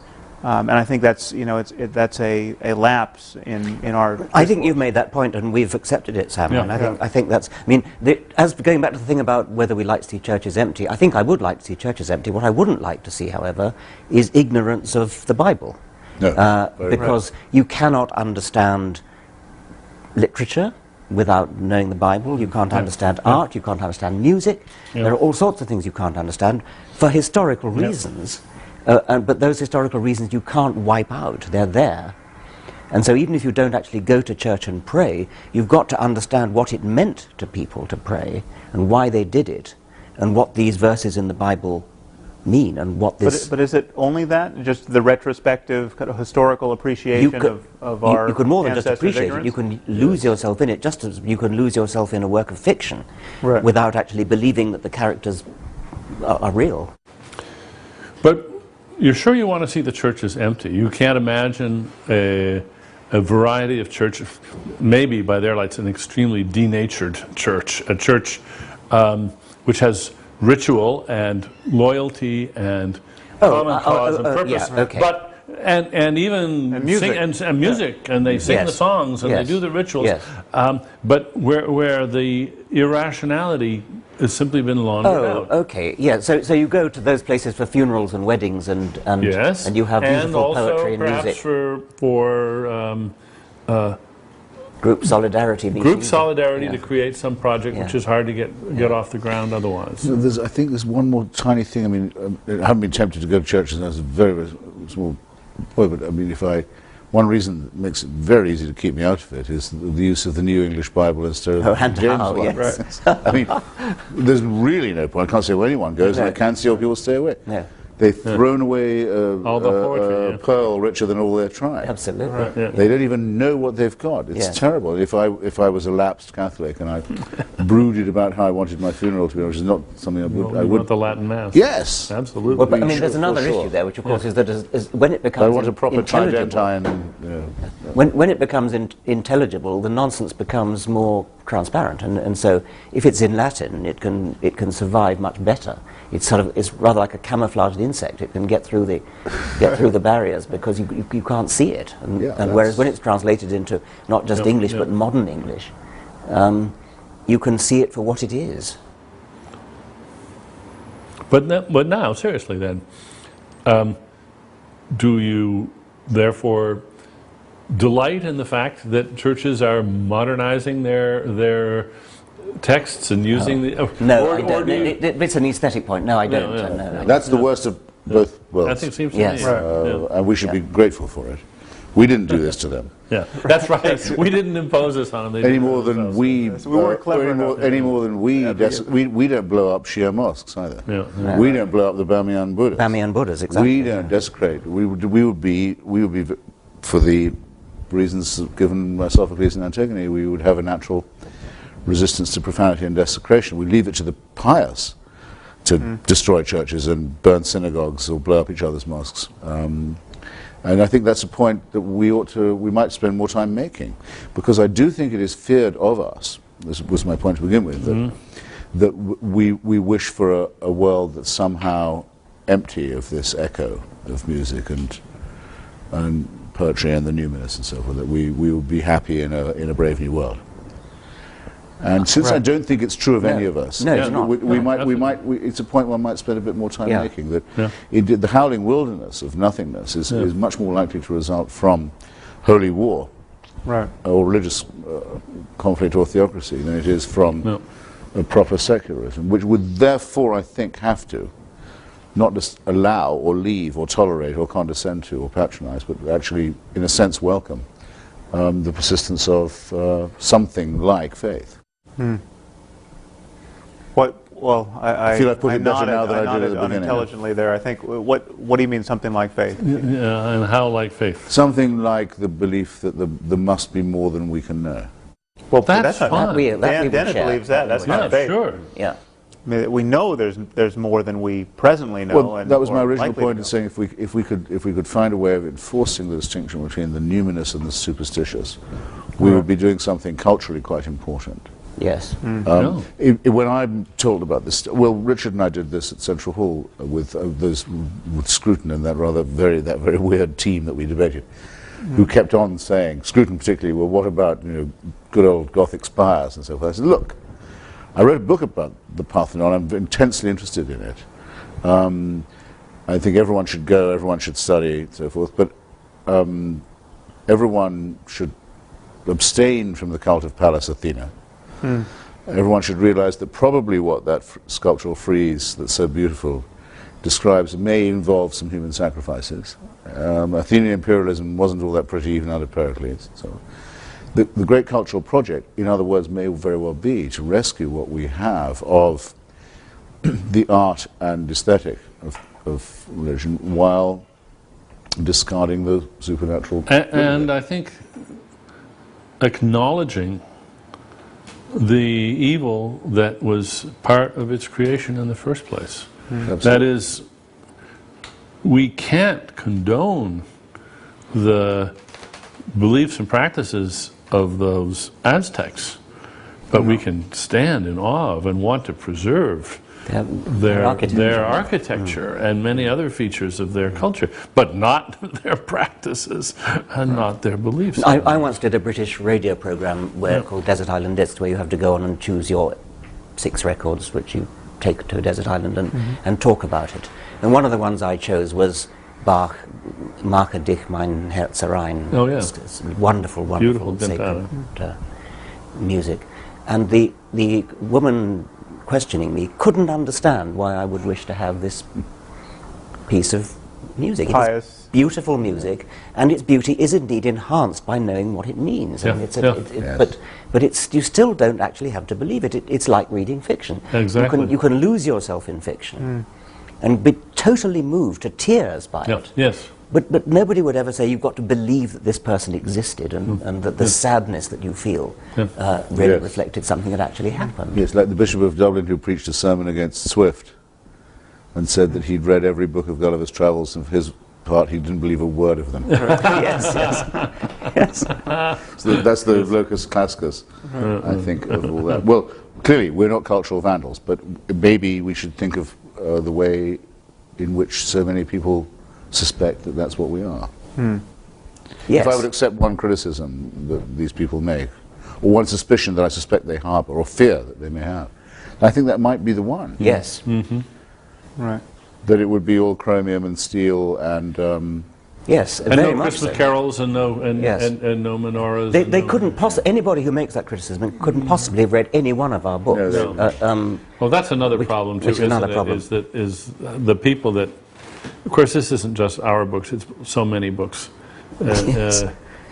People don't read them; they just read the reviews and then they decide that's what the book. we're about to have the Christmas wars again, of course, and this being the last day of September, yeah, you can feel it all coming on. But I always, whenever it comes up, when I go on any of these shows to discuss it, I say it was Oliver Cromwell who cut down the Christmas trees and forbade. Yeah. It was the Puritan Protestants, the ancestors of the Yes. American It's the- fundamentalists, it's the Bamiyan Christmas Buddhas would be again. blasphemy. Yeah. Yeah. Yes. Do at least respect your own traditions, because I do. Yes. I think Yes. Cromwell was a great man in many other ways as well. Right. This is actually a pagan festival. Well, we were all outed with our Christmas trees last Yes, year. we Yeah. had our. Did I you have see not the that? slightest problem with Christmas No, trees. no. No, we had our Christmas card with our Yeah. pictures of It's us. a good old Norse booze up, and why the hell not? Well, but it's not just that. I mean, I like solstices as much as the next person. we have an annual Christmas Carol party where we sing the music and all the music with all the words and Sure. not the secular And Christmas why stuff. not? Yes. And it's just glorious stuff. Yeah. That part of the Christian story is fantastic. Yeah. It's just a beautiful tale, and you can love every inch of it. I without once, believing it. I once at lunch was next to the lady who was on one of our opponent at that debate in London, Rabbi Neuberger. Rabbi Neuberger, and she asked me whether I said grace in New College when I happened to Yes. be senior fellow. And I said, of course I say grace. It's a matter of simple courtesy. And she was furious. Oh, really? That I should somehow be so hypocritical as to say grace. And I could only say, well, look, it may mean something to you, but it means absolutely nothing to me. This is a Latin formula which has some history, and I appreciate history. Freddie Eyre, the philosopher, also used to say grace. And what he said was, I won't utter falsehoods, but I've no objection to uttering meaningless statements. Yes. Right, that's very good. Yeah. The Wickham professor. Yes. The Wickham logical, professor, yes. Professor was an old friend. Did we answer your question on Islam? I don't know. I think it's... Well, I'll ask a related question. Do you feel there's any burden we have as critics of religion to be even-handed in our criticism of religion, or is it fair to notice that there's a spectrum of religious ideas and commitments, and Islam is on one end of it, and the Amish and the Jains and others are on another, and there are real differences here that we have to take seriously? Well, of course we have to take them seriously, but we don't have to do the network balancing trick all the time. There are plenty of people taking care of pointing out the good stuff and the benign stuff, and we can acknowledge that and then concentrate on the problems. That's what critics do. And again, it's... If we were writing books about the pharmaceutical industry, would we have to spend equal time on all the good they do? Or could we specialize in the problems? And I think it's very clear. I think Sam's asking more But about... we could criticize Merck if they were especially egregious as opposed to some other company. I mean, if we were focusing on the pharmaceutical industry, not all pharmaceutical businesses would be culpable in the same way. Yeah, right. Well, and so then the question is what? Is there something wrong with... No, I think you're talking at cross purposes. I think Sam's asking about whether we should be even-handed in criticising the different religions. You're talking about even-handedness about good versus bad. And, whether all religions are equally bad. Yes, whether Islam is worse than Christianity or it seems to me that we fail to enlist the friends we have on this subject when we balance this. I mean, it's a tactic. It's a media tactic, and in some sense, it's almost an ontological commitment of atheism to say that all faith claims are in some sense equivalent. You know, the media says that Muslims have their extremists, and we have our extremists. We have jihadists in the Middle East, and we have there's an imbalance there. People who kill abortion doctors, and it's just not a real equation. I mean, the mayhem that's going on under the aegis of Islam just cannot be compared to the fact that we have 2 people who a decade kill abortionists, and so I think my commitment. I mean, this is one of the problems I have with the concept of atheism. Is I just think it hobbles us in this discourse where we have to seem to kind of spread the light of criticism equally in all directions at all moments, and I think we could, on any specific question, have a majority of religious people agree with us. I mean, a majority of people in this country, in the United States, clearly agree that the doctrine of martyrdom in Islam is appalling and not benign and liable to get a lot of people killed and worthy of criticism. Likewise, the doctrine that souls live in petri dishes. Even Christians, even 70% of Americans don't want to believe that in light of the promise of stem cell research. So it seems to me once we focus on particulars, we have a real strength of numbers, and yet when we stand back from the ramparts of atheism and say it's all bogus, we lose 90% of our neighbors. Well, I'm sure that's right. On the other hand, my concern is actually not so much with the evils of religion as whether it's true. And I really do. I mean, I care passionately about that. The fact of the matter is there, as a matter of fact, a supernatural creator in this universe. And I really care about that. And so, although I also care about the evils of religion, I'm prepared to be even-handed because they all make this claim, which seems to me equally. I would never give up the claim that all religions are equally false. And for that reason, because they're false by preferring faith to reason, latently at least equally dangerous. But equally false, but surely not quite equally dangerous because of... No, latently I think so, because maybe, because of the surrender of the mind. The surrender of the mind, the eagerness to discard the only thing that we've got that makes us higher primates, the faculty of reason. That's always deadly. And always, I'm not sure. I think it's potentially the Amish can't hurt me, but they can sure hurt the people who live in their community. They have a little totalitarian. But not quite in the same way. The Dalai Lama claims to be a god king of hereditary monarchy and inherited godliness. It's the most repulsive possible idea, and he runs a crummy little dictatorship in Dharamsala. Right. And it would be worse, and praises the Indian nuclear tests, it would be worse. It's only limited by his own limited scope. But if you added the same evil jihad to that, you would be more concerned. Well, look, every time I've ever debated with Islamists, they've all said, you've just offended 1 billion Muslims, as if they spoke for them. Right. As if there's a definite threat to this, a menace, a military tone to what they say. In other words, if they'd said, you've just offended me as a Muslim, it doesn't sound quite the same, does it? If they were the only one who believed in the Prophet Muhammad. No, it's 1 billion. And by the way, what's implied in that is watch out. Right. I don't care. If there was only one person who believed that the Prophet Muhammad had been given dictation by the Archangel Gabriel, I'd still say what I was saying. Right, but you wouldn't lay awake And it would be just as dangerous that they believed that, yes. It would, because it could spread. The belief could become more general. It has, in the case of Islam, it has spread. and is spreading, and so its danger is not only potential but actual. I can see no contradiction. Yes, but over Talking space and time, I think this tremendously evens out. I mean, I didn't expect, I'm sure neither did you, in the 60s that there would be such a threat from Jewish fundamentalism. Relatively small numbers, but in a very important place, a strategic place, and deciding to try and bring on the Messiah by stealing other people's land and trying to bring on the end. Yeah. It's numerically, it's extremely small. Right. But the consequences that it's had have been absolutely calamitous. We didn't used to think, actually, of Judaism as a threat in that way at all, until the Zionist movement annexed the Messianic, or fused with it, because the Messianists didn't used to be Zionists, as you know. So you never know when it's going to be next. I agree. I'm not likely to have my throat cut at the supermarket by a Quaker.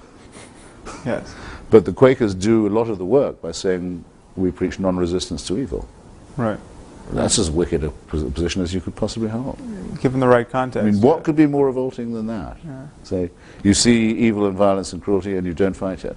Yeah, they're free riders. Yeah. Okay. Read Franklin on what the Quakers were like at the crucial moment in Philadelphia when there had to be a battle over freedom, and see why people despised them.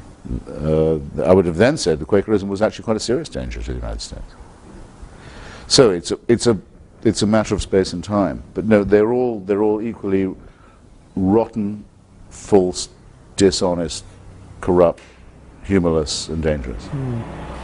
It's true. I mean, there's one point you make here that I think we should say a little more about, is that you almost can never quite anticipate the danger of unreason. I mean, when your mode of interacting with others and the universe is to affirm truths you're in no position to affirm, the liabilities of that are potentially infinite. I mean, you just don't know. So to take a case that I raised a moment ago, stem cell research, you don't know going in that the idea that the soul enters the zygote at the moment of conception is a terrible idea. I mean, it seems a totally benign idea until you invent something like stem cell research, where it stands in the way of incredibly promising, life-saving research.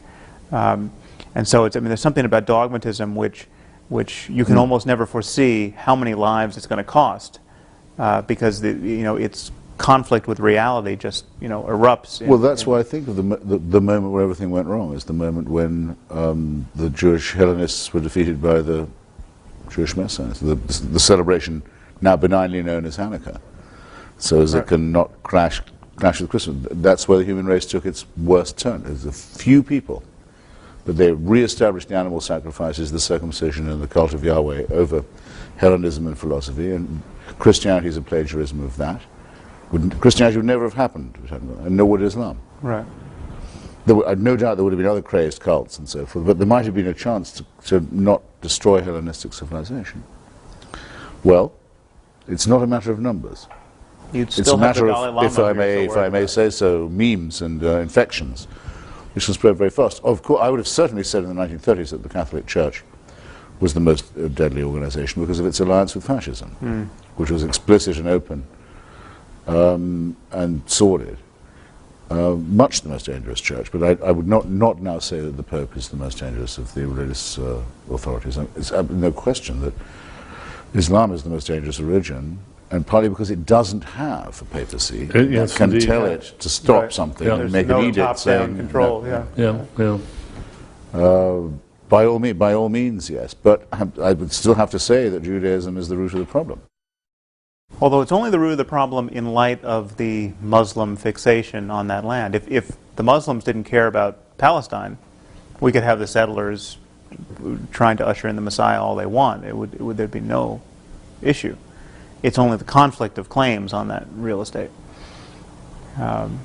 This is just to say that well, both sides are both sides are at fault, but the only reason why 200,000 settlers could potentially precipitate a global conflict is because there are 1 billion people who really care whether those settlers tear down the Al-Aqsa Mosque.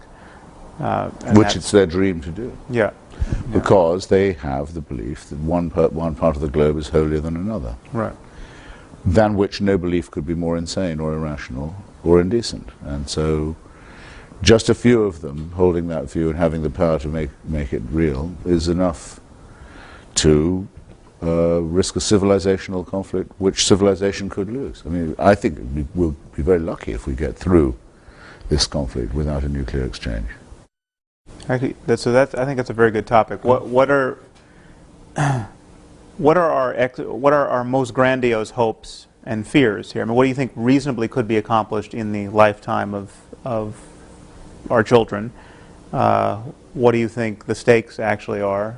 And how would you get there? Yeah, I mean, is there something we can engineer apart from just mere criticism? I mean, are there like practical steps? I mean, what with $1 billion could we do to affect some significant change of ideas? Is there any practical? I feel myself on the losing side politically and on the winning side intellectually. I mean, that's just you don't see anything to do. In the current zeitgeist, I don't think we would be accused of undue conceit if we said of ourselves, or didn't mind it being said of us, that we've been opening and carrying forward and largely winning an argument that's been neglected for too long. And that certainly in the United States and Britain at this moment, that's true, it seems to me. But in global terms, I think we're absolutely in a tiny, dwindling minority that's going to be defeated by the forces of theocracy. Which will probably you're betting against us. No, I think they're going to end up by destroying civilization. I've long thought so. Well, of course, you may be right, but not without a because it can be a single catastrophe. Because that's my big disagreement with Professor Dawkins, is that I think it's us plus the 82nd Airborne and the 101st who are the real fighters for secularism at the moment, the ones who are really fighting the main enemy. So in what sense do you disagree on that? And I think probably among secularists that must be considered the most eccentric position you could possibly hold. That's a tooth fairy belief among most people. That I believe it to be an absolute fact. It is only because of the willingness of the United States to combat and confront theocracy that we have a chance of beating it. Our arguments are absolutely of no relevance in that respect. No, you may have many more takers, although not on the territory of Iraq. I mean, it may be that we need the 82nd Airborne to fight a different war in a different place for the same purpose, for the stated purpose. Voila, by all means, there are reservations to be expressed by me, which I happily give you. But in principle, I think it's a very important recognition. Unfortunately, we're running out of time. And possibly tape. I think we've had a wonderful discussion. Yeah, great. And thank you Got a lot to think about. very much. Yeah.